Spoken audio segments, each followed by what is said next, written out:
ছাত্ৰ ছাত্ৰীসকলে এই গছৰ পুলিটো জীয়াই ৰাখক, তেওঁলোকে এটা নিয়ে দুটা নিয়ে এইটো কথা নহয়, এইখিনি ৰখা ৰোপণ কৰি সংৰক্ষণ কৰিব পাৰিব লাগিব, যধে মধে যাতে ৰুই ইয়াক ধ্বংস নকৰে।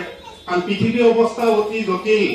1923 চনৰ 19 জুলাই নেকি কিবা তাৰিখে ৰাষ্ট্ৰসংঘৰ সচিব প্ৰধান এণ্টনি গুটেৰেছে ঘোষণা কৰিলে পৃথিৱীৰ উষ্ণতাৰ যুগ অন্ত হৈছে, উতলাৰ যুগ আৰম্ভ হৈছে।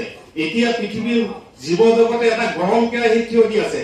যদি আমি মানৱ হৈ আমাৰ নিজৰ কৰ্তব্যখিনি পালন কৰি নাযাওঁ, তেতিয়াহ'লে জীৱ জগতৰ লগতে সমুৰঞ্চে মানৱ জাতিয়ে এই পৃথিৱীৰ পৰা যোৱা পথত আছে। অসমবাসীলৈ, ভাৰতবৰ্ষৰ ৰাজ্যলৈ, পৃথিৱীবাসীলৈকে আমাৰ সেউজ পৰিৱেশ সুৰক্ষা মঞ্চ গ্ৰীণ এনভাইৰনমেণ্টেল কনজাৰ্ভেশ্যন ফোৰামৰ সদস্যাসকললৈও মোৰ শ্ৰদ্ধা থাকিল।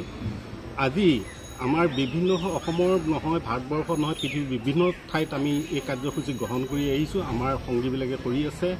আজিও সেই মৰ্মে ধনতুল নিকেতনত আমি ছাত্ৰ ছাত্ৰীসকলৰ মাজত প্ৰায় 500 গছৰ পুলি বিতৰণ কৰিলোঁ আৰু তেওঁলোকে যাতে সংৰক্ষণ কেনেকৈ কৰিব পাৰে তাৰ দিহা পৰামৰ্শ দিয়া হ'ল।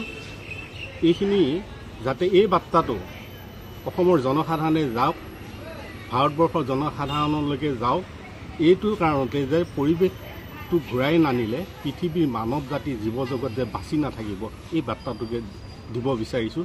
এইখিনিয়ে মোৰ ক'বলগীয়া।